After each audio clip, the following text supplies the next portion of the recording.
జీవితం సంతోషమే, నీతో నా అనుబంధం మాధుర్యమే. నీతో నా జీవితం సంతోషమే, నీతో నా అనుబంధం మాధుర్యమే. నా యేసయ్యా కృప చూపుచున్నావు, వాత్సల్యపూర్ణుడవై. నా యేసయ్యా నడిపించుచున్నావు, స్ఫూర్తి ప్రదాతవై. దేవుని నామానికి స్తోత్రం. మీ అందరికి నా వందనాలు. ఇప్పుడు దైవ జనరల్ శశికళ గారు చెప్పబోనటువంటి వాక్యాన్ని వినబోతున్నారు. మీరు ఏం చెప్పేటువంటి సువార్తను విని దేవుని నామానికి మహిమకరంగా మనందరం జీవించుదాం.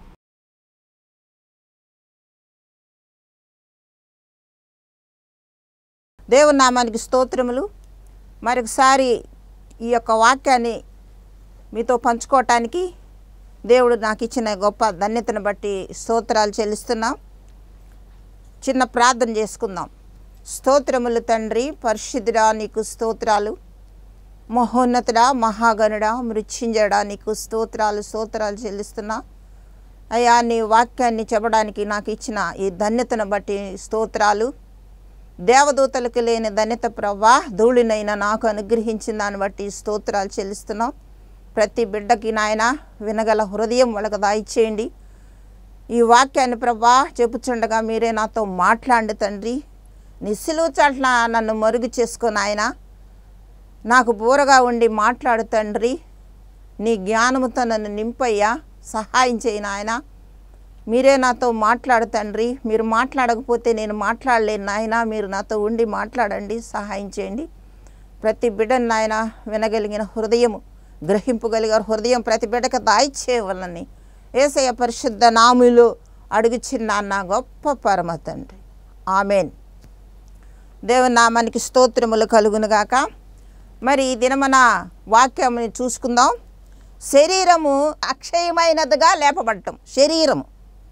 మన శరీరము అక్షయమైనదిగా లేపబడటం. ఎలాగా అక్షయమైనదిగా మనం లేపబడే వాళ్ళంగా ఉంటామో వాక్యాన్ని మనం గమనించుకుందాం. 1 కొరింథీయులకు రాసిన పత్రిక 15వ అధ్యాయము 42 నుంచి 48 వరకు చదువుకుందాం. మృతుల పునరుద్ధానము అలాగే శరీరము క్షయమైనదిగా విత్తబడి అక్షయమైనదిగా లేపబడును. ఘనహీనమైనదిగా విత్తబడి అక్షయమైనదిగా లేపబడును. బలహీనమైనదిగా. ఈ ఆదాము ప్రకృతి సంబంధమైన మనిషి కాబట్టి మొదట కలిగినది ప్రకృతి సంబంధమైనది. అయితే మొదటి మనుషుడు భూ సంబంధి, రెండవ మనుషుడు ఆత్మ సంబంధి అయి ఉన్నాడు. ఈ రెండవ మనుషుడు ఆత్మ సంబంధమైన మనుషుడు. రెండవ మనుషుడు పరలోకము నుండి వచ్చినవాడు.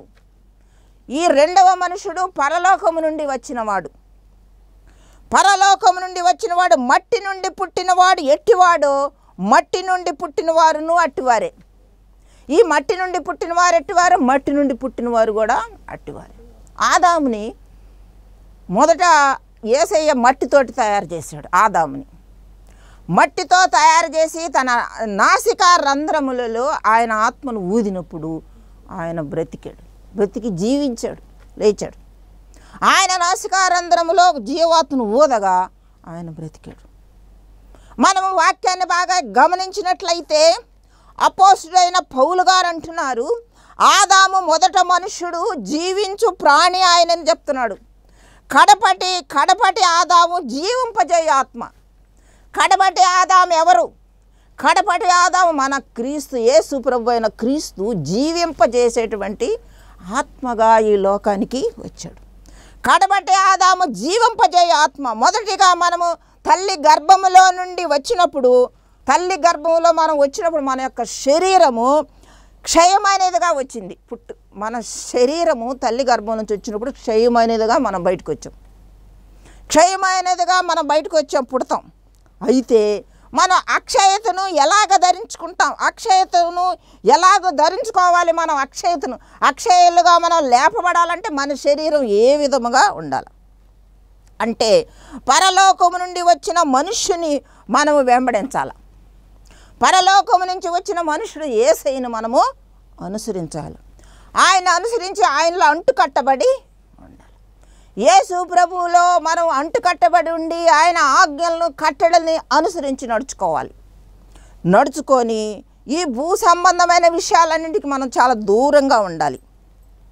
భూ సంబంధమైన విషయాలకు దూరంగా ఉండి పరలోక సంబంధ విషయాల్ని ఆలోచిస్తా పరలోక సంబంధమైన విషయాలకి దగ్గరగా ఉండాలి. పరలోక విషయంలో ఏ విధంగా ఉండాలంటే పరలోక సంబంధమైన విషయాలు ఏంటని మనం గ్రహింపగలిగిన వాళ్ళంగా ఉండాలి. ఈ భూ సంబంధమైన వాటికి దూరముగా ఉండాలి. ఆత్మ సంబంధమైన విషయాల్లో మనం అంటుకట్టబడిన వాళ్ళంగా ఉండాలి. మరి ఏ విధంగా మనము అక్షయముగా ఉండి మనం లేపబడతామంటే యేసు ప్రభువులో నువ్వు అంటుకట్టబడి ఆయన్ని నీ హృదయంలో చేర్చుకొని ఆయనతో మీరు జీవించి ఆయన ఆజ్ఞల్ని కట్టడల్ని అనుసరించి నడుచుకున్నట్లయితే అక్షయముగా మనము భూమిలో నుంచి మనం లేపబడతాం. ఆయన వచ్చినప్పుడు సమాధుల్లో ఉన్న వాళ్ళు తిరిగి లేస్తారు. ఏ విధంగా లేస్తారంటే యేసు ప్రభువులో ఉండి ఈ యొక్క ప్రకృతి సంబంధమైన వానికి దూరముగా ఉండి ఆయనలో అంటుకట్టబడి ఉంటే అక్షయులుగా మనము శరీరము లేపబడుతుంది. కాబట్టి శరీరం అక్షయ మీద విత్తబడి అప్పుడు అక్షయమైనదిగా మనము లేపబడతాం. అక్షయమైనదిగా మనము 1 కొరింథీ 6:13-14 చదువుకుందాము. దేహము జారత్వము నిమిత్తమై కాదు, దేహము నిమిత్తమై కాదు, కానీ ప్రభు నిమిత్తమైన ఈ దేహము ఏర్పరచబడి ఉంది. ఈ దేహము జారత్వం కోసం కాదు, ప్రభు నిమిత్తమై ఈ దేహం ఉందని మనం గ్రహించుకోవాలి. ప్రభువు ఏ విధముగా సమాధుల నుంచి లేపబడ్డాడో అదేవిధంగా మనము కూడా మనం యేసయ్యని హత్తుకొని జీవిస్తే మనం అక్షయులుగా మనము లేపబడతాం. కాబట్టి మన యొక్క శరీరము క్రీస్తుకి అవయవములై ఉన్నాయని మీరు ఎరుగుదురా అంటున్నాడు పౌలు గారు. ఈ అవయవులన్నీ క్రీస్తుకి మరి మంచిగా ఉన్నాయా లేవా, అవయవులన్నీ ఆయనకి ఎలా ఉన్నాయని మనము మన అవయవాలన్నీ క్రీస్తుకి ఇష్టంగా ఉండాలి. ఆయనకు విరోధంగా ఈ అవయవాలు ఉండకూడదు. ఆయనకి నీతి సాధనములుగా ఉండాలి. ఈ అవయవాలన్నీ నీతికి సాధనములుగా ఉండాలి. వేష సాధనములుగా ఉండకూడదు. వేష యొక్క సుగుణాలు మనలో ఉండకూడదు. వేష గుణాలతో మనం ఉండకూడదు. నీతి సాధనములుగా మన దేహముతో ఆయన్ని ఆరాధించాలి. జారత్వం చేయవారుగా ఉండకూడదు. మన దేహము దేవుని వల్ల మీకు అనుగ్రహింపబడి ఉన్నది. మీలో ఉన్నవారు పరిశుద్ధాత్మకు ఆలయమై ఉన్నారని మీరు ఎరుగరా? మీలో ఉన్నవాడు పరిశుద్ధాత్మకు ఆలయమై ఉన్నారని మీరు ఎరుగరా అంటున్నాడు పౌలు గారు. మీరు విలువ పెట్టి కొనబడిన వారు కనుక మీ దేహముతో దేవుని మహింపరచండి. ఎల్ల వేళలా దేవుని మహింపరిచే వారంగా ఉండాలి మనం. అలా ఉన్నట్లయితే శరీరము అక్షయతను ధరించుకొని లేపబడుతుంది. కాబట్టి మన దేహము నీతి సాధనములుగా ఉండాలని మనం ఎల్ల వేళలా మనం ఆ విధంగా నడుచుకుంటూ ఉండాలి. మరి పాట కూడా ఉంది చూడండి. హృదయమే నీ ఆలయం క్రీస్తు, నీ నామమే నా ధ్యానం, విదితము కాదే ఇలలో ఎవరికి వివరింపగని పావన రూపం. హృదయమే నీ ఆలయం క్రీస్తు,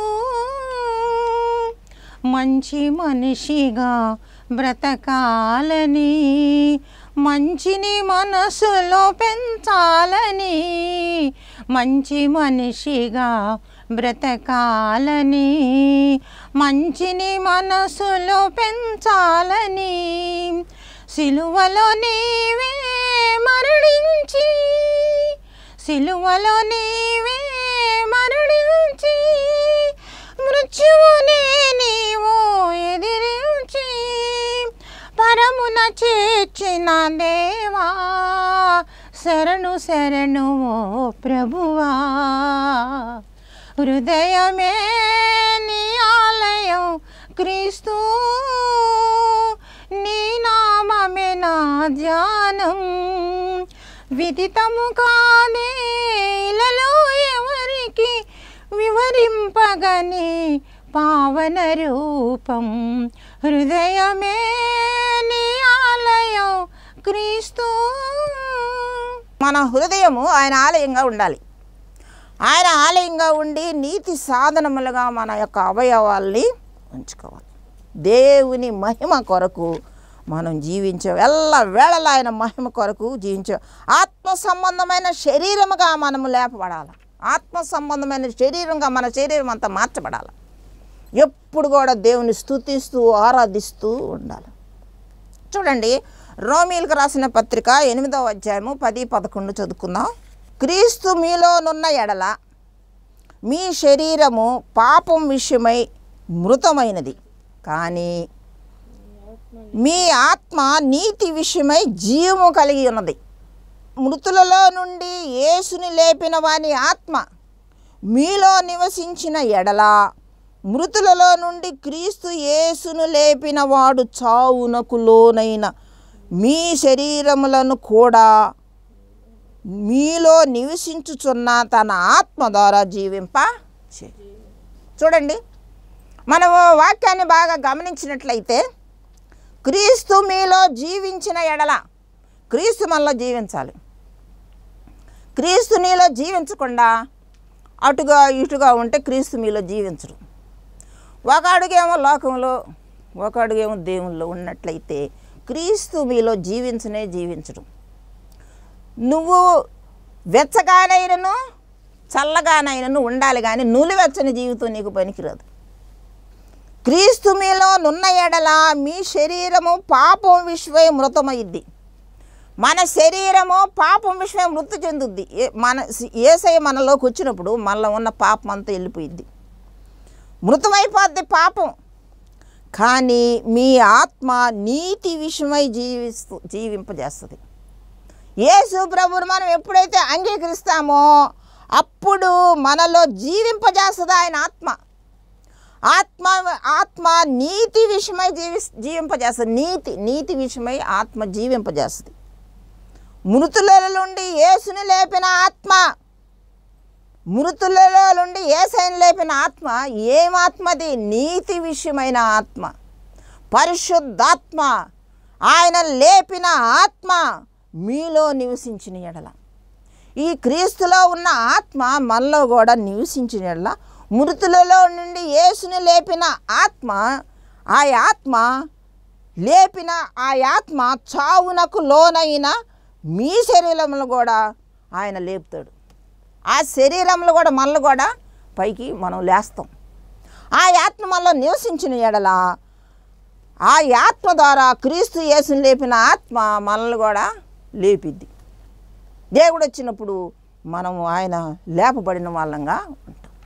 అప్పుడు మనము ఏంది అక్షయతను, ఈ యొక్క అక్షయతను మనము ధరించుకునే వాళ్ళంగా ఉంటాడు. శరీరము అక్షయతనప్పుడు ధరించుకొని మనం లేపబడే వాళ్ళంగా ఉంచు. చూడండి, మరి వాక్యాన్ని మనం గమనించినట్లయితే మత్తయి రాసిన సువార్త 6:20 చదువుకుందాం. అందువలన నేను మీలో చెప్పునదేమనగా, ఏమి తిందుమో ఏమి త్రాగుదుమో అని మీ ప్రాణమును గూర్చి అయినను, ఏమి ధరించుకుందుమో అని మీ వస్త్రముల గురించి అయినను, ఆహారము కంటే ప్రాణమును, ప్రాణము కంటే వస్త్రములను, దేహము గొప్పవి కావా? ఏమి తింటాం, ఏమి ధరించుకోవాలా, ఈరోజు ఏమి వంట చేసుకోవాలా, ఈరోజు ఏం బట్టలు కట్టుకోవాలా, ఈరోజు ఏమి చికెన్ తెచ్చుకుందామని తినే విషయం మీద ఆలోచించకూడదు. ఏమి తినాలా, ఏమి తాగాలా, ఏం బట్టలు వేసుకోవాలని దీని మీద మనసు ఉంచకూడదు. ధరించుకుందామో అని దేహమును గూర్చి అయినను, ఏమి తినాలా అని ఆహారము గూర్చి అయినను ఆలోచించకూడదు. ఆహారము కంటే ప్రాణమును, వస్త్రము కంటే దేహమును గొప్పవి కావా? చూసారా, ఆహారము కంటే ప్రాణం గొప్పది. ఆహారం కంటే మన ప్రాణం ఎలా ఉంది అని చెప్పేసి ప్రాణాన్ని గురించి మనం ఆలోచించాలి. మన ప్రాణ ఆత్మ శరీరాలు ఆయన స్వాధీనంలో ఉన్నవి కనుక మన యొక్క ఆహారము కంటే ప్రాణమును, వస్త్రము కంటే దేహమును గొప్పవి కావా? మన యొక్క ఆలోచనలు అన్నీ కూడా ఆయన ఎరిగినవాడు. మీరు ఏం తింటున్నారు, ఏం ధరించుకుంటున్నారు, ఎక్కడికి వెళ్తున్నారు అన్నీ యేసయ్య చూస్తున్నాడు పైనుంచి. చూసారా, మన నడక పడక అన్నీ కూడా ఆయన గమనిస్తున్నాడు. మనం పండుకొనుట లేచుట అన్నీ కూడా ఆయన గ్రహిస్తున్నాడు. కాబట్టి కనుక మనం ఆయన ఆకాశం ఇప్పుడు చూడే వాక్యంలో గమనించినట్లే ఆకాశ పక్షులను చూడండి, అవి విత్తవు కోయవు కొట్లలో గూర్చుకో. అయ్యేమన్నా విత్తనాలు వేయటం పంట పండించటం పక్షులకు ఉందా? లేదు. అవి విత్తవు కోయవు, అయినను ప్రభు వాటికంటే పిచ్చుకల కంటే మీరు శ్రేష్ఠులు కాడా అంటున్నాడు. కాబట్టి మనకి ఏది అవసరమో ఆయన మనకి అనుగ్రహిస్తాడు. చూడండి వాక్యాన్ని గమనించినట్లయితే 1 కొరింథీ రాసిన పత్రిక 6:19-20 చదువుకుందాం. మీ దేహము దేవుని వల్ల మీకు అనుగ్రహింపబడి ఉన్నదని, పరిశుద్ధాత్మ ఆలయమై ఉన్నదని మీరు ఎరుగురా? మన దేహము దేవుని వల్ల మనకు అనుగ్రహింపబడి ఉన్నది. మనం తల్లి గర్భంలో ఉన్నప్పుడే మన రూపురేఖలు మన యొక్క అన్నీ కూడా ఆయన ఏర్పాటు చేస్తున్నాం. తల్లి గర్భంలో పిండంలో ఉన్నప్పుడే ఆయన కన్నులు మనల్ని చూసేటట్లుగా ఉంటాయి. చూడండి, మనం హై రిస్క్ కన్ను కానీ ఏలు ముద్దలు కానీ ఎవరికైనా మ్యాచ్ అవుతాయా? ఎవరికి కావు, ఎవరి వాళ్ళకే. అందుకే ఏలు ముద్దలు వేయమంటుంటారు. కన్ను రిస్క్ కూడా మరి ఉద్యోగస్తులు పోయి కన్ను పెట్టి అటెండెన్స్ చేస్తుంటారు. చూసారా, ఎక్కడ ఎవరి కన్ను వాళ్ళదే, ఎవరి ఏలు ముద్దలు వాళ్ళయే. ఎంత గొప్ప దేవుడు, ఎంత జ్ఞాని మన దేవుడు.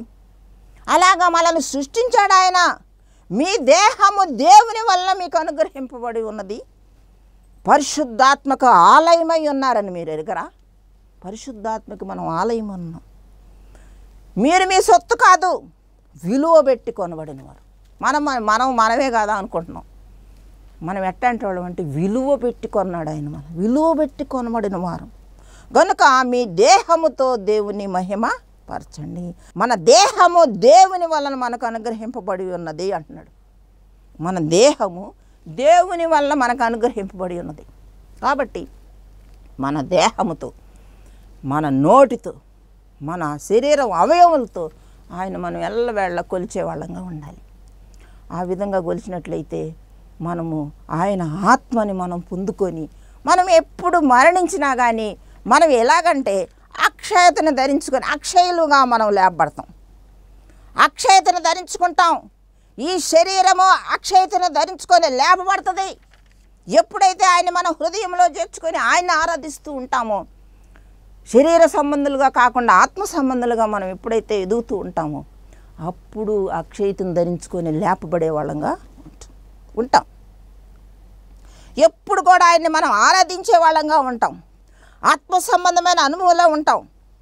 ఎల్లవెళ్ళ ఆయన స్తుతించే వాళ్ళంగా ఉంటాం. శరీరాశ నేత్రాశ మనకు దూరంగా ఉంటుంది. శరీరముని నేత్రాశ ఉన్నవాళ్ళు దేవుణ్ణి ఆరాధించలేరు. లోకం కానీ లోకంలో ఉన్న వాటిని కానీ ప్రేమించినట్లయితే తండ్రి ప్రేమ వాళ్ళలో ఉండదు. కాబట్టి ఆత్మ సంబంధమైన అనుభవంలో మనము నడవాలి. శరీరము అక్షయమైనదిగా లేపబడును. దానియేలు గ్రంథంలో మనం 1వ అధ్యాయంలో మనం చూసినట్లయితే దానియేలుకి రాజుగారు భోజనానికి పిలిచారు. దానియేలు 3 ఫ్రెండ్స్ స్నేహితులు ఉన్నారు. వాళ్ళు ముగ్గురు కూడా దానియేలుతో కలిసి ప్రార్థనలో ఉంటుంటారు. దానియేలు గ్రంథం 1వ అధ్యాయంలో మనం చూసినట్లయితే రాజుగారు దానియేలుని భోజనానికి పిలిచారు. రాజుగారు ఏమన్నారంటే నేను రాను అన్నాడు. రాజుగారి భోజనం ఎవరిని వద్దంటారా? పంచభక్ష పరణాలు తల్ల ఎన్నెన్ని భోజనాలు, ఎన్నెన్ని రకాల భోజనాలు పెడతారు. తిందాం అని పోతుంటారు. కొంతమంది తినటానికి ముందు పరిగెత్తారు. తింటాం ఏం పెడుతున్నారని ముందు పెళ్ళిళ్ళకి పోతే ముందు తినటానికి ఏం చేశారు అని అడుగుతుంటారు కొంతమంది. చూసారా, వాళ్ళకి కడుపే దేవుడు. తిండి కోసం పరిగెత్తుంటారు కొంతమంది. చూసారా, రాజుగారి భోజనం చేసి దానియేలు పిలిచారు. రాజుగారు దానియేలు భోజనాలు పిలిస్తే దానియేలు ఏమన్నాడు తెలుసా? నేను ఆ భోజనము చెయ్యను. ఎందుకు రాజుగారి భోజనం దానియేలు వద్దన్నాడంటే రాజుగారు ఆ భోజనాన్ని ఎక్కడెక్కడ పెట్టాడో, ఏం సంగతో, విగ్రహారాధన సంబంధంగా పెట్టాడా, పూజలు చేశాడా, ఏం చేశాడా, అపవిత్రమైన భోజనం అది, నేను దాన్ని భుజించను అన్నాడు. చూసారా? అయితే అక్కడ ఆ యొక్క భోజనం భుజించకుండా దానియేలు పోకుండా ప్రార్థన చేసుకుంటా చక్కగా మంచి ఆకుకూరలు తినే భోజనం ఆయన ఇంట్లో తిన్నాడు. ఎవరు? దానియేలు. అయితే ఆ యొక్క భోజనం తిన్నోళ్ళు, అక్కడ రాజుగారి భోజనం తిన్నోళ్ళు ముఖాలు ఎలా ఉన్నాయి, ఈ దానియేలు ముఖం ఎలాగుంది అని చూస్తే వాళ్ళ ముఖాల కంటే దానియేలు ముఖం వెలుగుతూ ఉంది, తేజస్సుతో ఉంది ముఖం. చూసారా? మరి మంచి భోజనం, బలమైన భోజనం, రాజుగారి భోజనం తిన్నారుగా, మరి మొహం బాగా కళగా ఉండాలిగా, అసలు లేదు. మరి దానియేలు ముఖం కళగా తేజస్సుతో నిండిందిగా ఉంది. ఎందుకంటే ఆత్మ సంబంధమైన అనుభవంలో దానియేలు ప్రార్థనాపూరుడుగా ఉండి, దేవునిలో అంటుకట్టబడి ఉండి, దేవుని కట్టడలను అనుసరిస్తూ దేవునితో ఉండి దేవుని ఆత్మను పొందుకొని ఈ లోక సంబంధమైన ఆహారం వద్దనుకున్నాడు కాబట్టి వెలుగుతూ ఉంది దానియేలు ముఖం. చూసారా? అటువంటి ఆలోచనలు, అటువంటి ఇది దానియేలుకు లాంటి ఆలోచనలు మనకు కూడా వచ్చి అటువంటి ఆహారము మనం పుచ్చుకోకుండా దేవునితో సత్సంబంధం కలిగి మనం ముమ్మారు ప్రార్థన చేసేవాళ్ళంగా ఉండాలి. అలా ఉన్నట్లయితే మనము అక్షయతను ధరించుకొని లేపబడే వాళ్ళంగా ఉంటాం. శరీరము అక్షయతను ధరించుకుంటుంది. అప్పుడు దానియేలులాగా మనం శరీరం అక్షయతను ధరించుకొని ఉండేవాళ్ళంగా ఉంటాం. రోమిలకు రాసిన పత్రిక 2:7 చదువుకుందాం. రోమా 2:7. సత్క్రియను ఓపికగా చేయుచు మహిమను, ఘనతను, అక్షయతను వెతుకు వారికి నిత్య జీవమునిచ్చును. చూసారా? సత్క్రియను ఓపికగా చేయాలి. ఎవరిలో సత్క్రియ ఉంటుందో అట్టి వారిలో దేవుని ఆత్మ ఉంటుంది. సత్క్రియ చేసే వాళ్ళు ఎలా ఉండాలి? సత్క్రియని ఓపికగా చేయాలి. మహిమను, ఘనతను, అక్షయతను వెతకాలి. మహిమను, ఘనతను, అక్షయతను వెతికేవాళ్ళగా ఉండాల. ఇటు అక్షయతను వెతికే వాళ్ళంగా ఉన్నట్లయితే నిత్య జీవంలో ఉంటాం. మనం నిత్య జీవంలో ఉంటాం. సత్క్రియను ఓపికగా చేయాలి. ఎవరిలో సత్క్రియ ఉంటుందో అట్టి వారిలో దేవుని ఆత్మ ఉంటుంది. సత్క్రియ చేయాలి. అట్టి వారిలో దేవుని ఆత్మ ఉంటుంది. మహిమను, ఘనతను, అక్షయతను వెతుకువారు ఎల్లవేళలా ఆయనకి మహిమకరంగా జీవిస్తూ ఉంటారు. చూడండి, మహిమ, ఘనతను వెతికే, అక్షయతను వెతికేవారుగా ఉండాలి. ఎల్లవేళలా వెతికే వాళ్ళంగా ఉండాలి. అప్పుడు మనం అక్షయత అనేటువంటి శరీరాన్ని మనం ధరించుకునే వాళ్ళంగా ఉంటాం. శరీర సంబంధులుగా కాక ఆత్మ సంబంధులుగా ఉన్నట్లయితే మనము శరీరము అక్షయతను ధరించుకుంటుంది. చూడండి, వాక్యాన్ని మనం గమనించినట్లయితే ఆత్మ సంబంధులుగా ఉన్నట్లయితే మన శరీరము అక్షయతను ధరించుకొని ఆయన వచ్చినప్పుడు మనము లేపబడతాము. ఎట్లా ఉండాలి? మనం ఎలా ఉండాలి? ఆత్మ సంబంధులుగా ఉండాలి. ఉన్నట్లయితే మన శరీరము అక్షయతను ధరించుకొని ఆయన వచ్చినప్పుడు మనము లేపబడతాము. సమాధుల్లో నుంచి లేపబడతాం. చచ్చిపోయిన వాళ్ళు ఎట్లా లేస్తారు అనుకుంటారు. దేవుని ఆత్మలో నివసించిన ఉన్న ఎడల ఆయన ఆత్మ ద్వారా మనము లేపబడతాం. దేవుని ఆత్మలో నివసించి ఉండాలి. మనం ఆత్మ సంబంధులుగా ఉండాలి. శరీరము అక్షయతను ధరించుకోవాలి. ఆయన వచ్చినప్పుడు మనము లేపబడతాం. అక్షయతను ఎప్పుడైతే మనం ధరించుకుంటామో ఆయన వచ్చినప్పుడు మనము లేపబడతాం. కొలస్సీలకు రాసిన పత్రిక 3:10. అనగా ప్రాచీన మనిషిని వాని క్రియలతో కూడా మీరు విడిచిపెట్టి, మనం ఎప్పుడు కూడా దేవుని ఆత్మతో నింపబడాలి. నీరు కట్టిన తోటలాగా ఉండాలి. మనలో ఉన్నటువంటి అపవిత్రతను తొలగించుకోవాలి. ప్రతిదినం ఆయనలో అంటుకట్టబడి ఆయనతో మనం సంభాషించే వాళ్ళంగా ఉండాలి. ప్రతిదినం మనం ప్రార్థన చేసే వాళ్ళంగా ఉండాలి. ఆయనతో ఒక సత్సంబంధం కలిగి ప్రార్థనా జీవితం కలిగి ఉన్నట్లయితే మనము అక్షయతను ధరించుకొని ఉంటాము. అక్షయతను ధరించుకొని అక్షయమనే శరీరముగా మనము లేపబడతాం. అక్షయమైన శరీరముగా మనము లేపబడే వాళ్ళంగా ఉంటాం. చూడండి, కీర్తనల గ్రంథంలో మనము చూసినట్లయితే, కీర్తనల గ్రంథంలో 1వ అధ్యాయం మనం చూసినట్లయితే, దుష్టుల ఆలోచన చొప్పున నడువక, పాపుల మార్గము నిలువక, అపహాసకులు కూర్చుండు చోటన కూర్చుండక దివారాత్రము దాన్ని ధ్యానించేవాడు ధన్యుడు అంటున్నాడు. అతడు ఎట్టుంటాడు? నీటి కాలువలో ఎవరన్నా నాటబడిన చెట్టులాగా ఉంటాడు. దివారాత్రము ధ్యానించాలి. అపహాసకులు కూర్చుని చోట కూర్చోకూడదు. పొద్దుగూకులు ముసలం ముచ్చట్లు అపవాసాలు కూర్చుని చోట కూర్చుంటారు కొంతమంది. ఇంకా అయ్యే కావాలి పొద్దుగూకులు. వాళ్ళ వీళ్ళెట్ట వీళ్ళెట్ట సమస్యలతోటి వాళ్ళ సమస్యలు వీళ్ళ సమస్యలు వాళ్ళు పంచుకోవటం అలా ఉంటారు. దేవుడు ఈ వాక్యాన్ని దీవించును గాక. చిన్న ప్రార్థన చేసుకుందాం. ఎవరైతే ఈ టీవీ ముందు కూర్చొని వాక్యం వింటున్నారు ఆ బిడ్డలందరినీ రక్షించండి. మారు మనసు ఇయ్యండి నాయన, సహాయం చేయండి నాయన. అయ్యా నాయన వాళ్ళ గ్రహింపు వాళ్ళకి దయచేయండి.